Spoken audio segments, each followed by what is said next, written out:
comes to us from Toronto. We won't hold that against him. He's at the Faculty of Social Work there, where he holds the endowed chair, the Dr. Chow Yi Ching Chair in Housing.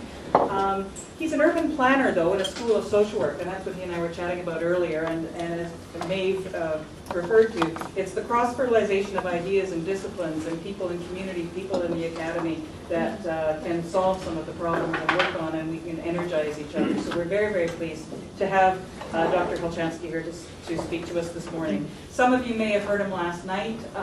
He's an excellent speaker, full of enthusiasm and innovative ideas, and I'm sure he will get all our juices flowing.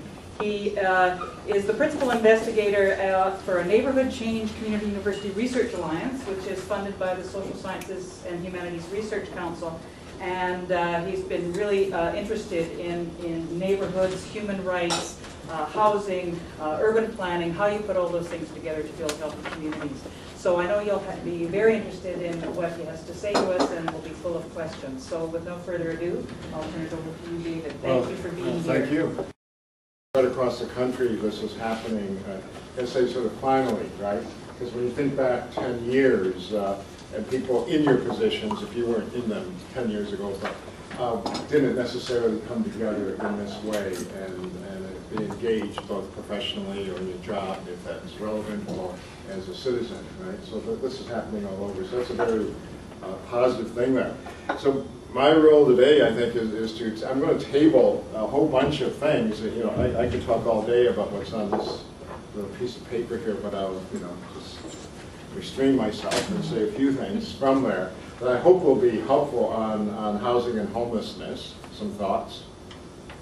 Now, we're fairly large, but if you have something you want clarification on that I'm saying, raise your hand, right, as opposed to making a point. But you want something, clarification, raise your hand. I'm watching the clock, and I do this occasionally and all that. So, and if I'm going to come up to what you want or something, I'll say so, so don't worry about that. Now, yesterday I gave this talk called Homelessness. In fact, it's I won't be using PowerPoint. I have it here.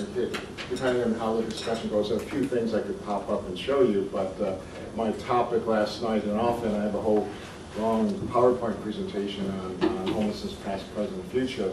But I put some websites on the paper there, and a written version of what I talked about last night is on the CPRN.org website. That's the Canadian Policy Research Network. And even today it's sort of highlighted because they just put it there a couple of days ago. So you'll see my name, or put my name in their search box, and you'll have those two papers of mine, one on homelessness and one on housing from a couple of years ago. So I'm not going to go over what I went over yesterday, although a few of those points will, I'll bring a few of those points out. Now, this is my favorite homelessness cartoon, if you will, editorial cartoon. And I didn't keep track of when I stole it off the web. I'm quite sure it was the Globe and Mail 10 or 12 years ago, that long ago. And if you can't read it, it says annotated bibliography, homelessness studies, recommendations and solutions, historical to present, right? And it's so big enough, of course, to encamp. Already know, come on, we know. My theme all the time is, and it's so logical, just think of where you all come from. You have something to do with housing, all of you. Some of you have something to do with income support and jobs and labor markets and social assistance and all that. And some of you have something to do with support services, you know, mental health and addictions and all that. And many of you have something to do with all three, because what is homelessness except somebody whose life has bumped into something in a severe way in one or more of those three areas. You know, any one of those three, but in combination, you can become homeless. Now, frankly, very few people become homeless, okay? Because there's all kinds of family supports, community supports, all out there. But those are, that's I believe, a good summary of the categories of how people run into trouble, something going on in those three areas. Now, there's something else that's often said about homelessness by some people, that we've always had homelessness. And that is mainly wrong. The part of it that is correct is that we've always had, since the Industrial Revolution, we've had what are sometimes called homeless and transient men. You know, the hobos, the guys who lived on Skid Row, and we had Skid Rows up until the 70s or 80s, right, with gentrification and all that. So we always have some people who the Salvation Army helps, and some of these agencies and services help. So, but often they're not unhoused. See, they're homeless. Home in the sense of not being connected with a family home. Home is a social psychological place. Home is a network of family and friends and all that, and being isolated from that. Because many of the studies up until the 1980s that use the word homeless are talking about where the homeless people live. Okay, they lived in cheap rooming houses, and they lived in flop houses in our cities. 5 years ago, I discovered I had asked, I don't know why, finally I asked who here knows what a flop house was? And nobody in the room knew, and to this day, so if you're a bit older and been around a bit, you know what it is, but anybody who's 20, 30, even 40 years old probably doesn't know what that is. But a flop house is like a rooming house, except that you rent a mattress or bed, and there's a bunch of mattresses and beds in the room, depending on the size of the room. You simply flop on that mattress or bed, and other strangers flop. You pay 50 cents or something in the 1970s to the 60s and 50s and all that to flop, okay? So and a type of shelter, if you will, even in those days, right? So a small number of people who were homeless, first were a small number, and they had a support network, and that's called Skid Row. And there's a nice study, City of Toronto Planning Board in 1977 called Report on Skid Row. It's fairly long and all that. First, they're documenting the loss of flop house beds and the loss of rooming houses, the lower end of the housing stock, right? But then they discuss what a rich social network Skid Row is for that population. Because in those days, you even had these manpower places where you go and you get a day's work or a week's work or something like that, and you have various services and the cheap restaurants and all that and so on. Well, that's what we began losing by the 1980s. So when I document this in the written version of this talk quite carefully, up until the 1980s, you won't find the word homelessness used as the name of a social problem. Look around. You just won't find that. I'll jump. We have the New York Times all the way back for 150 years, and the Globe and Mail back used, and all it was an extension of homeless. You know, the homelessness of this person caused them to do this and that. They weren't naming a social problem.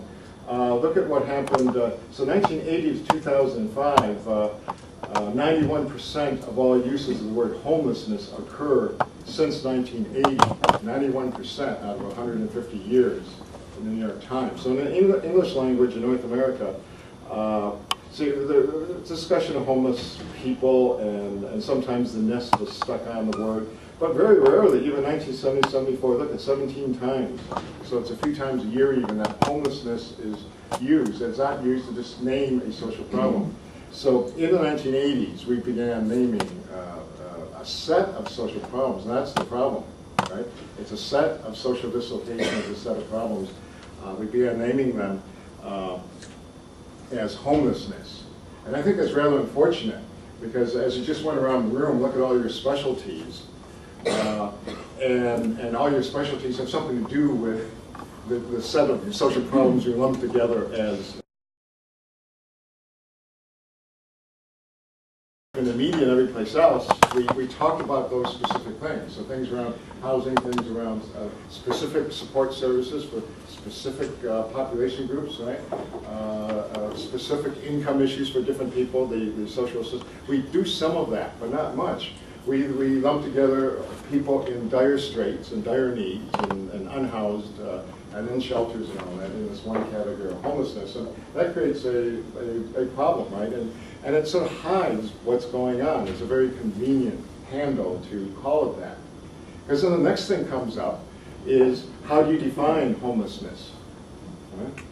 And then some of you know about that debate. And then when homelessness began to be used as the name of the problem in the 1980s, there's this famous debate in Ronald Reagan's America.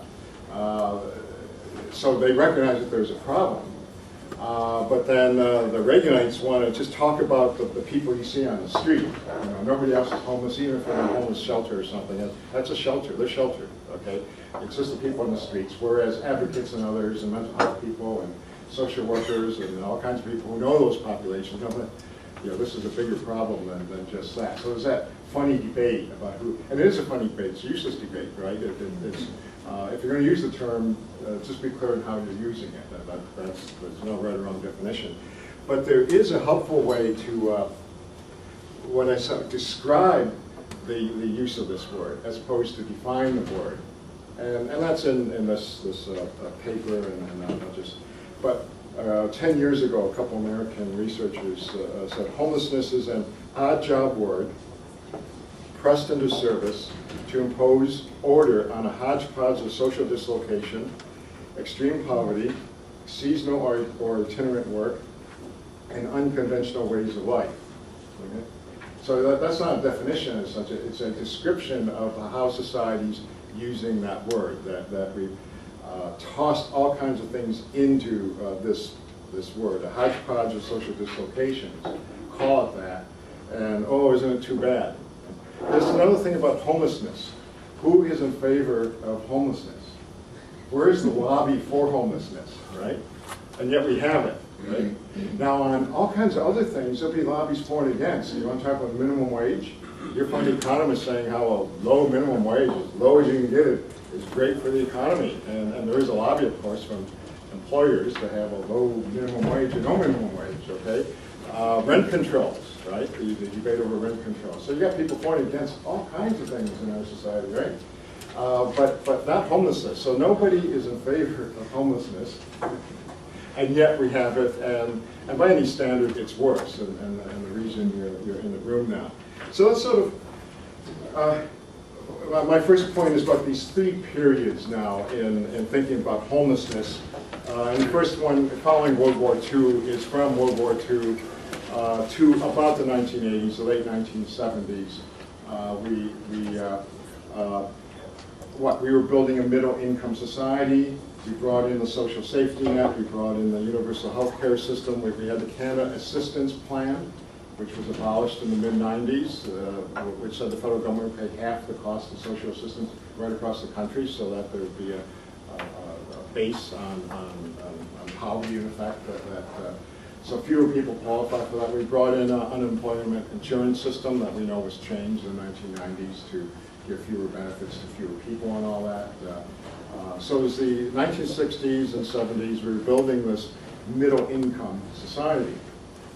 And then, starting in the 1980s, we frankly ceased doing that. And we can name all the things, whether it's in mental health, in health supports, in housing, social housing provision, income, of course, all the income support programs and all that, that were stripped, not funded the same way, or curtailed, especially in support services. You know, you talk about deinstitutionalization and how good community living is, right?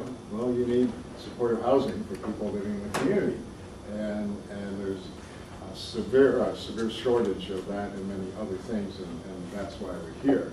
So that's the funny part, and that's why you have to think when you think about act on homelessness. We have to use that word, but be quite conscious about what a sloppy name it is, and you got to quickly move beyond it, right?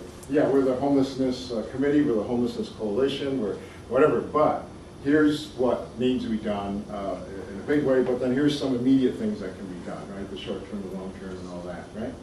And to name those things specifically and go after those specific things. So I said there were three periods. So the second is, I think the second period stretched from the early 80s to last year. We have yet to see that, right? But to the fall of last year, the literal fall, right? Because parallel with it is a neoliberal, neoconservative approach to policy. Let the market work. The market will solve our problems. You've all heard that. Those things don't need research. They don't need justification. Just say it, and that's what we should do, right? And so we did that. And we did that. None of us in this room likely know much about the financial institutions and all that, but it was done for the financial institutions too. Let us be free. Let us not just be an insurance company. Let us also do this, right? Let us not just be a bank. Let us do that, right? On and on and on. And it was all deregulation. That didn't happen so much in Canada, but elsewhere in the world, especially the UK and the United States. So we're beginning to learn that story, even though we're not experts in that sector. It's every day on the news. And so I think we are in a different period where all these things that were done in the past in the name of market freedom, in the name of government is bad, in the name of taxes are bad, certainly wasted tax money is bad. So I'm a bit hopeful that those days are over and that there's a broad coalition from the business community all the way through to social agencies and all that saying, yeah, we can act together on certain social needs. We can act quite effectively if we want. So I think the climate is going to be better for doing these things. Of the word homelessness is another quote that I often use, and this from about 10 years ago from a prominent American researcher and activist. She wrote that the one thing all homeless people have in common is a lack of housing. Right? Whatever other problems they face, adequate, stable, affordable housing is a prerequisite to solving them. Homelessness may not be only a housing problem, but it is always a housing problem. So for 10 years I've been saying homelessness is not just a housing problem, but it is always a housing problem. So you've got to start there, because you can't have good mental health services and supports for somebody out on the streets, right? Unlike Americans, anybody can walk into any hospital in Canada, frankly. Any Canadian can walk in and get health services, right? They broke something, they're sick, or whatever. But then, you release somebody to the street and you tell them stay off your feet and take this medicine every 4 hours and all that. Well, lots of luck. So it's all money down the drain and that person's health for the, we all know that, right? But for the longest time, and even through the 1990s, there are many people who say, oh no, homelessness is not a housing problem. Not a housing. And that's ideological, because there's a bunch of people who believe that housing should be left to the market. And in Canada, 95% of our housing is left to the market. We have one of the most market-oriented housing systems in the Western world, certainly, along with the United States. 95% of people have to go to the market to either rent from the private sector housing or buy a house. And then we have a small social housing sector of 5%. So that's certainly not enough to 5%. There's no magic numbers to what we need as a percentage of housing sector. But people often shocked to hear, or who in this room knows what percent of the Dutch, Netherlands housing stock, the percent of Dutch households live in non-profit housing? Huh? 90? No. That's 40%. See, it's changed a little bit, but it's roughly 50% ownership, 40% nonprofit housing, and it's not government housing now. It is government subsidized nonprofit housing managed by nonprofit housing associations, and 10% private rental. Now, there's historic reasons for that. We don't need that, but I'm saying, but my point though is the Dutch economy, the Dutch society is so much like ours, as prosperous as ours, similar standard of living, right? It doesn't break the bank to meet social needs. In their case, they have very little land, they lost some housing during the war, they have a whole history as to why they have 40%, right? But social housing does not break the bank. Social housing does not ruin the economy, does not make you a socialist state or communist state or something. But that was, so anyway, so there is a silly debate around that, but I hope we're past, but you're likely to bump into that along the way. Now, do I any quick questions or on that? Just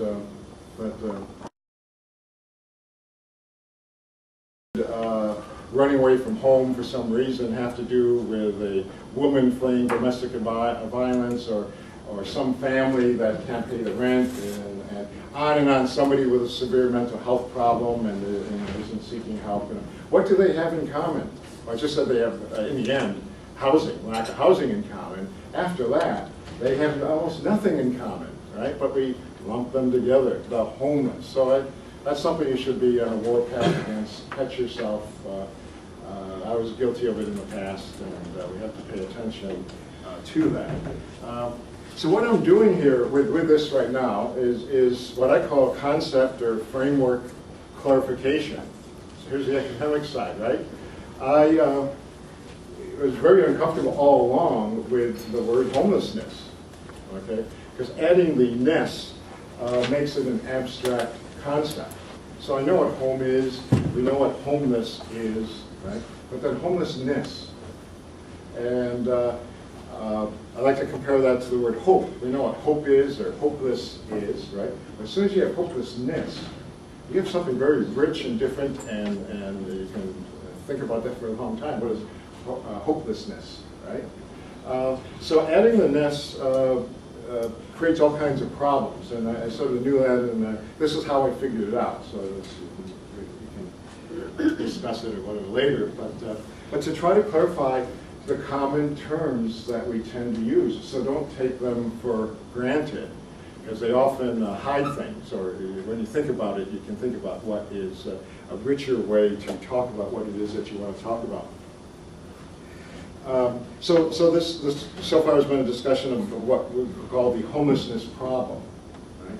That a problem is the use of the term. A problem is tossing everything together into that one rubric, right?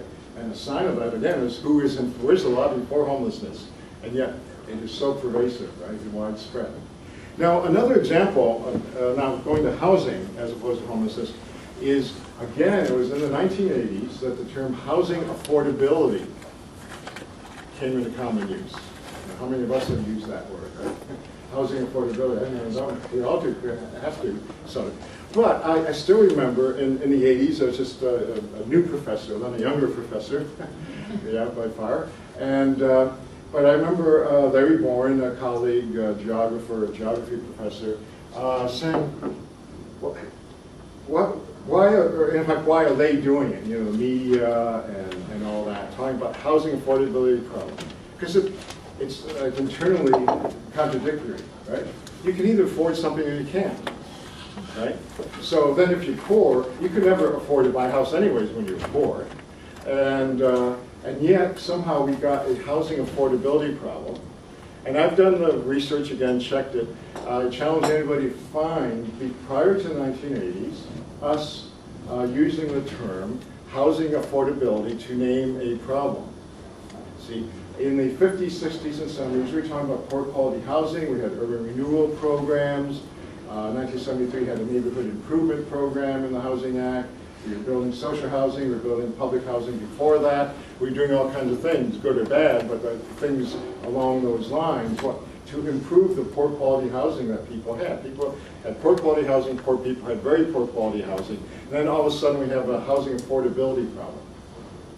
And so now there's such a thing as a housing affordability index and all that. That's all fine, because that does talk about mainly buying a house and all that, and how much income you need, and what the interest rates are, and what the house prices in the area are. That's okay. That's sort of quite specific and narrow and helpful in the marketplace. But to talk as a society about having housing affordability problem. So that's something. Let me see if I can pull up a graph I have here in PDF yeah, here it is. So this is for Toronto. See, even when you take, okay, my answer is that in the 1980s, we ceased building this middle income society. See, because when the majority of people in a society are middle income, market prices for most things are set for middle income people, right? You can't bid up the land market so that only 5% can afford to buy a house.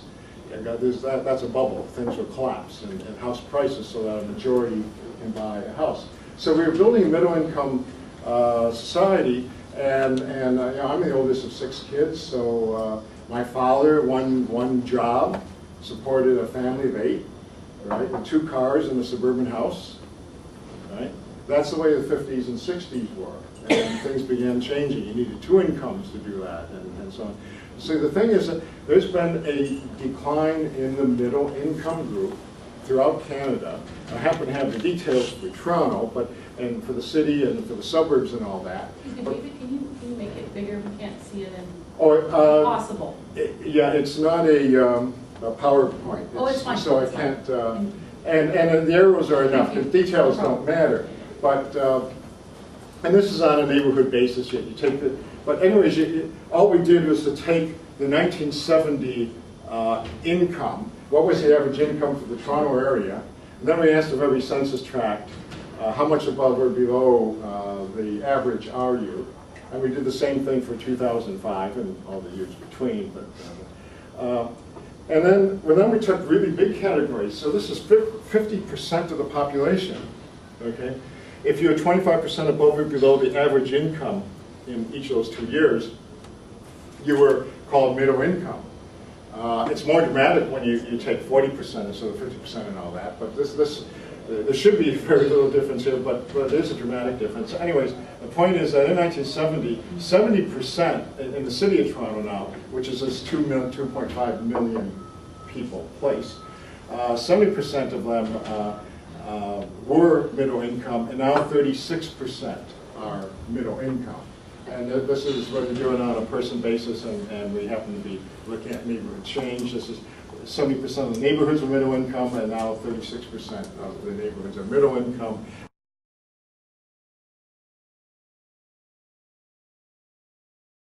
Middle income area that surrounds the city of Toronto, that 2.5 million people. But the lower density suburban housing and all that. And the same trend is there, but a little less pronounced. They went from 86% middle income to 73%, and the 2 poles are the ones that are growing.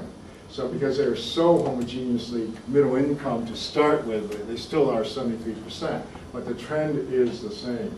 Okay, that's the